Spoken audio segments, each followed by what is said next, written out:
There's been an apparent rise in pedestrian crashes in our area. In the last month, we've covered a 4-year-old girl hit by a car in Woonsocket. A man is facing charges in that case. A man in Newport was struck by a car after a driver had a medical episode. 2 people were injured in a hit and run in Pawtucket, and that same night, a person riding an e-scooter was hit in Providence. The uptick is a nationwide trend, that's according to AAA. So today we do have AAA's Jillian Young here with us to talk about some of that data. So Jillian, let's jump right into this. Do we know what's causing this increase? Because like we said, it's nationwide.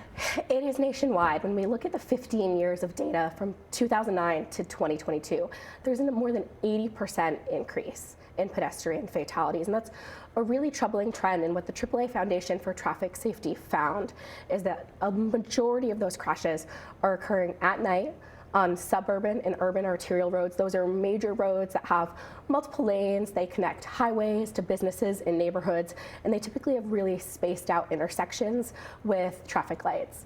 Okay, so do you think that people are paying less attention, or it's just the factor that these are, dim places that, like you said, don't have a lot of places to safely walk?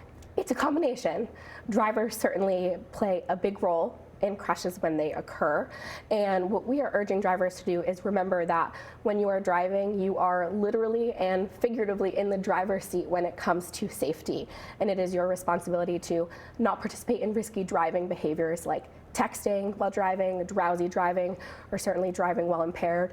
And also remember that some of the technology that we have available to us, like pedestrian detection systems, are a backup. They should not be your first line of defense. There is no replacement for a really attentive driver.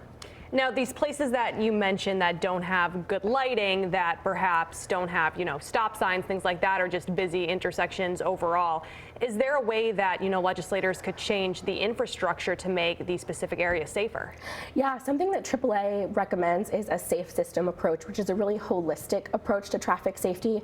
So it's looking at not just drivers, but also making sure we have safer vehicles with really good technology, safer roads, safer infrastructure. So all of that is really important to curbing some of these trends. And I know a lot of the new cars do have the new safety measures in place.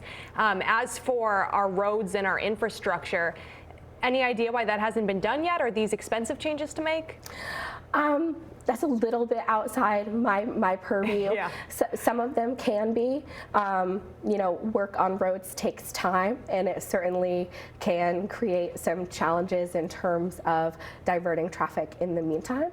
And of course, not every state and every city is seeing crashes caused by those particular factors. So right. Those are the factors that we're seeing nationwide.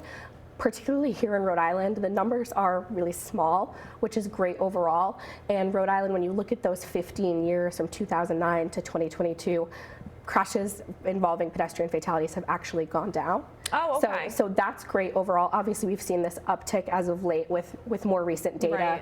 Right. So that's a positive trend. All right, well, Jillian, thanks for joining us and providing your insight today. We appreciate it.